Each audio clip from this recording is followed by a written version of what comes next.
Student, आज हम लोग कुछ रिलेशन पढ़ेंगे। जैसे पिछले रोज हम लोग पढ़े थे रजिस्टिविटी, कंडक्टेंस, इस तरह से उन सबों के बीच रजिस्टेंस था, इन सबों के बीच जो है आज हम लोग रिलेशन निकालेंगे। उसमें एक चीज आज और जान ले, सेल कांस्टेंट क्या है, तब रिलेशन देखेंगे। पहले देखेंगे cell constant, what is cell constant. Cell constant क्या है?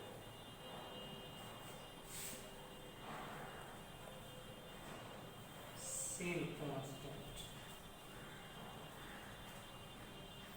यह सेल कांस्टेंट क्या है? अगर कोई कंडक्टर हो, उसका लेंथ और एक क्रॉस एरिया का रेशियो ले लिया जाए, इसी को हम लोग क्या कहते हैं, सेल कांस्टेंट है। इसको जी स्टार से हम लोग डिनोट करते हैं। ऐसे लिख देंगे कि the ratio of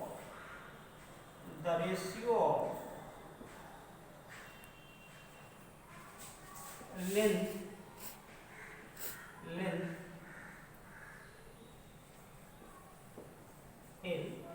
and a cross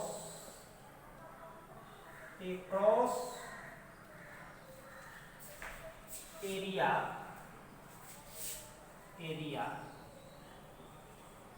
bracket में हम लिख दे A of A conductor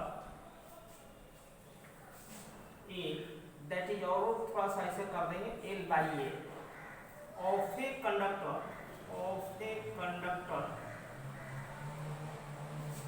is called cell constant.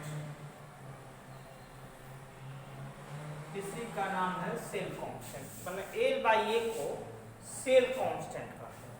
इसको डिनोट करते हैं, it is denoted by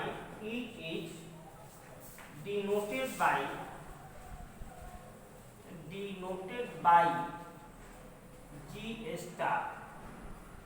Therefore, G star equal to L by A, यानी सेल कांस्टेंट हम लोग का हो गया cell constant equal to L by A. यहीं पर यूनिट भी जान ले, unit of cell constant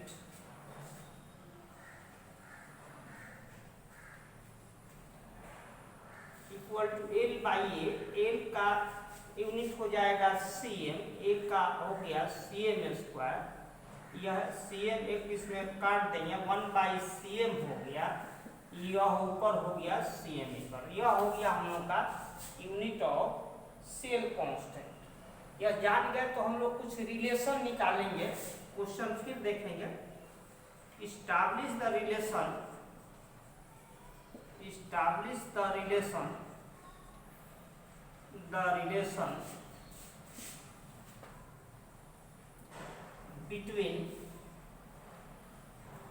between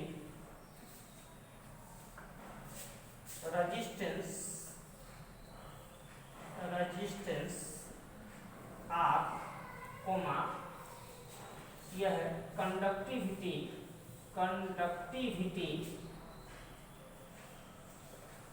in bracket लिख देंगे K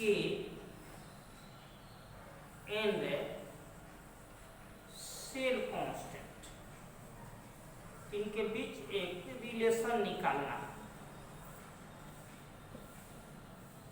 हेडलाइन अगर बनाना चाहे तो इसे अब इसको लिख देंगे इस तरह से, relation between resistance R, K and G star. हम इन तीनों में रेजिस्टेंस ऐसे आता नहीं है।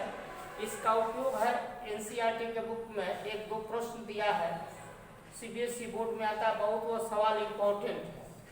तो यह निकालने के लिए इसे लिख देंगे वी नो दैट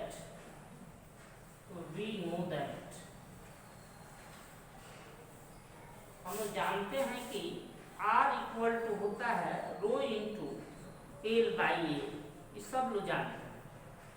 इसको थोड़ी देर के लिए इस रो को इधर भेजते तो R इंटू 1 बाई रो हो जाएगा, एल बाई ए हो गया, यह हो गया R, यह हो गया के, क्योंकि कल देखे थे कि 1 बाई रो जो है के बराबर होता है, जे स्टार हो गया। यहाँ पर कल देखे थे यह कि के बराबर ऐसे देखे थे, के इक्वल टू देखे थे 1 बाई रो देखे थे, और अभी थोड़ी देर पहले देखे थे जी स्टार इक्वल टू देखे थे एल बाई ए, वही वैल्यू यहाँ पर लिख दिए हैं, इसलिए यही हम लोग का रिलेशन हो गया, यह रिलेशन हो गया। दैट इज, एक लाइन और चाहे तो लिख सकते हैं, दैट इज यह रेजिस्टेंस इनटू कंडक्टिविटी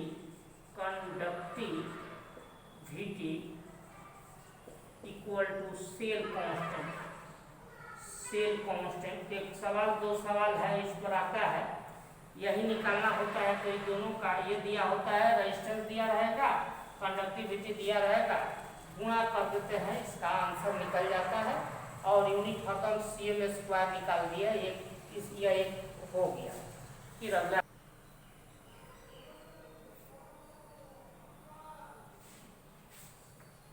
फिर देखेंगे, एक तीसरा रिलेशन देखेंगे, G मतलब कंडक्टेंस, G स्टार माने सेल कांस्टेंट और K के बीच जो है क्या रिलेशन है।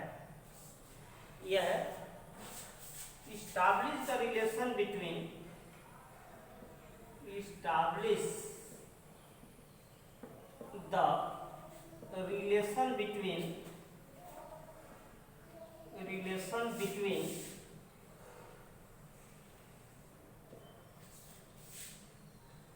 conductance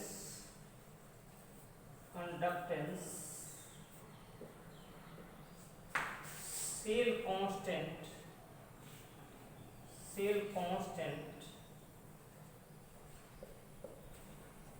and conductivity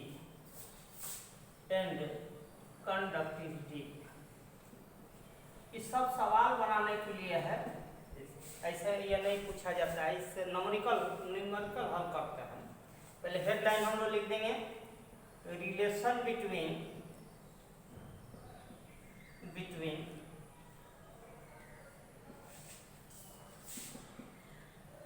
cell conductance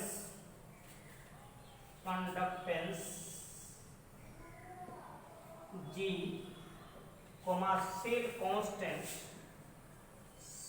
constant G star. English के लैंग्वेज के हिसाब से बिटवीन नहीं होना चाहिए, अमाउंट होना चाहिए, लेकिन इंग्लिश केमिस्ट्री वाले वैसे ही लोग लिखते हैं, 3 को है इसलिए अमाउंट होना चाहिए, लेकिन ऐसे ही लिखा जाता है। एंड कंडक्टिविटी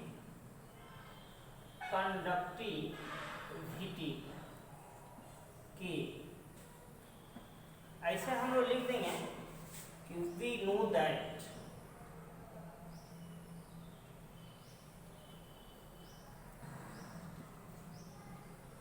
जो थोड़ी देर पहले देखे थे वही,